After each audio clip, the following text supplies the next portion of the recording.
They climbed laughing, believing the world would always slope back down. When the fog arrived, the map ceased to exist. By the end of the day, only two voices remained. One heartbeat inside each, and an entire mountain between fear and the way home. Morning opened the trail with the scent of wet earth and sunlight filtered through the trees. Rhythmic steps, crossing jokes, promises of photos at the top. Ella, red-haired, fair-skinned, freckles scattered across her nose, walked with patient determination. Ryan, sun-bronzed, brown-haired, confident, led the group without saying he was leading. Backpacks pulled on shoulders, but joy made every load lighter. The first change was the silence of the birds. Then the fog, a tall veil that came crawling, swallowing rocks, trees, and reference points. Friends faded into shadows. Shouts turned into short echoes. In two missteps, the path split into paths that didn't exist. And suddenly, it was just the two of them, standing in a clearing that belonged to no map. They tried to retrace their steps, but the ground no longer held their footprints. The sun became only brightness, without direction. The watch showed no hour that mattered. When the laughter from before finally disappeared, only the sound of their own breathing remained, and the uneasy truth that from now on every decision could cost a life. The radio died without saying goodbye. The compass spun stubbornly, as if north were just an old story. First came the blame, a wrong turn, a we should have gone that way. AI told you so.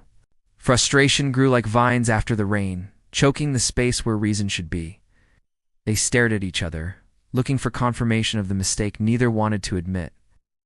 As the light tilted orange and the air thickened, a chill climbed through torn hiking clothes, jackets scraped, elbows frayed, knees cut, boots caked in old mud. Anger gave way to urgency. The body understands what pride resists.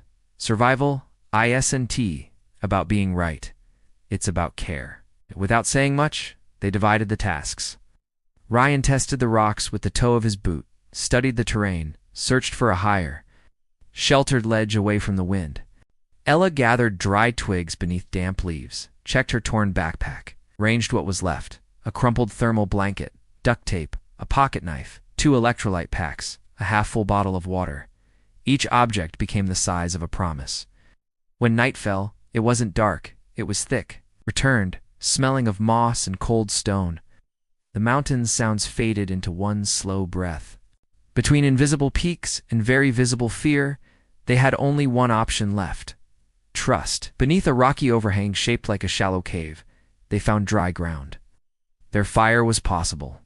Ryan struck his pocket knife against the metal whistle. Ella cupped her hands to shield the first sparks. The twigs accepted the ember like an old friend. Smoke became coal. Coal became flame, and the flame turned the stone into a home. In the trembling light, their scratches took shape, their exhaustion found a name, and courage found color. Their breathing began to match without their noticing. The tension in their shoulders eased, making room for smaller truths: the fear of being wrong, the fear of failing each other, the fear of needing more than they wanted to admit. La laughed softly for the first time, a sound small, nearly voiceless, but whole. Ryan realized that sound warmed him more than the fire itself. Her presence filled the emptiness with something that was in teen noise, but company. The ground felt less hard, the cold less cruel.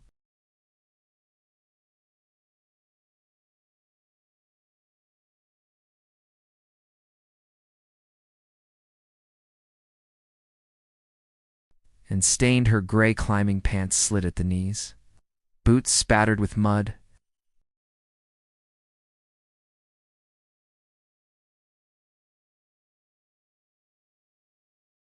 They wrapped themselves in the thermal blanket, 2 outlines against one surface of silver.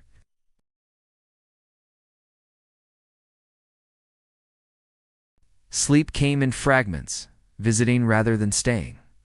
Between one doze and another, the mountain spoke in crackling wood, in drops falling unseen. In the faint brush of small creatures through the leaves, the fire fought back against the dark longer than it should have. And each time the flame began to bow, another twig, another breath, and it rose again just like them. Late afternoon painted the valley in shades of copper. The wind rose in soft spirals, carrying dry leaves and the scent of cooling stone. They found shelter beneath a rock ledge, wide enough for 2 backpacks and 1 body lying down. Ella watched the flames flicker in Ryan's eyes. His face, burned by sun and effort, took on gentler contours under that trembling light. There was something of shelter in him, a place that existed somewhere between strength and silence. Ryan, in turn, looked at her hands. Small, firm, marked by scratches, yet still delicate. She didn't seem to belong to such a rugged place, and yet, somehow she did. As they ate pieces of dried fruit and roasted roots, they laughed for the first time in days. It was brief, almost shy, but real. Then fatigue returned, and with it, the quiet need to be close. Night fell heavy, bringing humidity and the distant sound of branches giving way. They moved nearer to the fire, shoulder to shoulder, sharing both warmth and silence. The thermal blanket covered them, and beneath the worn aluminum fabric, the space between their breaths grew shorter. Ella turned her face slowly, feeling the warm air escaping from his lips. Ryan noticed the movement, hesitated, but didn't pull away. The first kiss happened there, surrounded by dense forest and cold wind.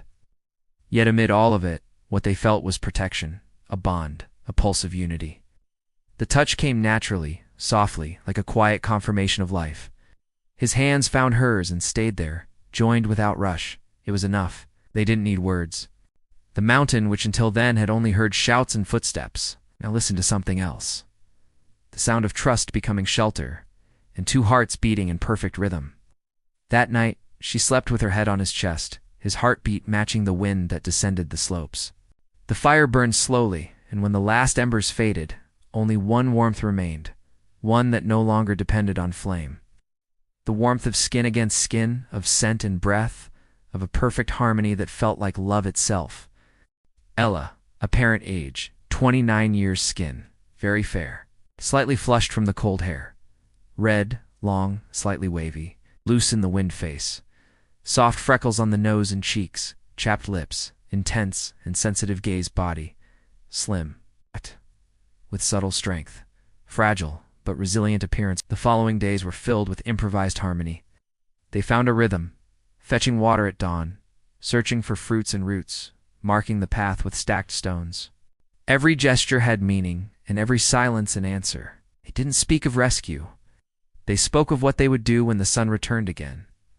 The world, reduced to that stretch of mountain, was enough.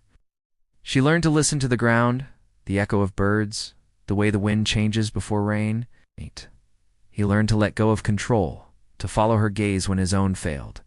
And as trust grew, so did the quiet certainty that fate hadn't trapped them there as punishment, but as purpose. On the 4th morning, they heard distant voices, the metallic clatter of tools against rock, a short, unmistakably human whistle. It took a few seconds to understand. Rescue. Ryan stood quickly, waving the silver blanket. Ella stayed still, her eyes fixed on the faintly burning fire. "We did it," he said, smiling. She nodded, but her smile took time to come. Suddenly, the thought of leaving hurt almost as much as the fear of staying. The helicopter landed on the plateau below, stirring up dust and leaves. The voices were urgent, excited, technical. They descended together, side by side, their dirty hands still entwined. The rescue team saw only 2 survivors, tired, injured, alive. But the mountain knew what had truly happened there. The fear shared, the warmth exchanged, the love that had been born between stones and silence. Some truths belong to the wild, and the mountain never forgets.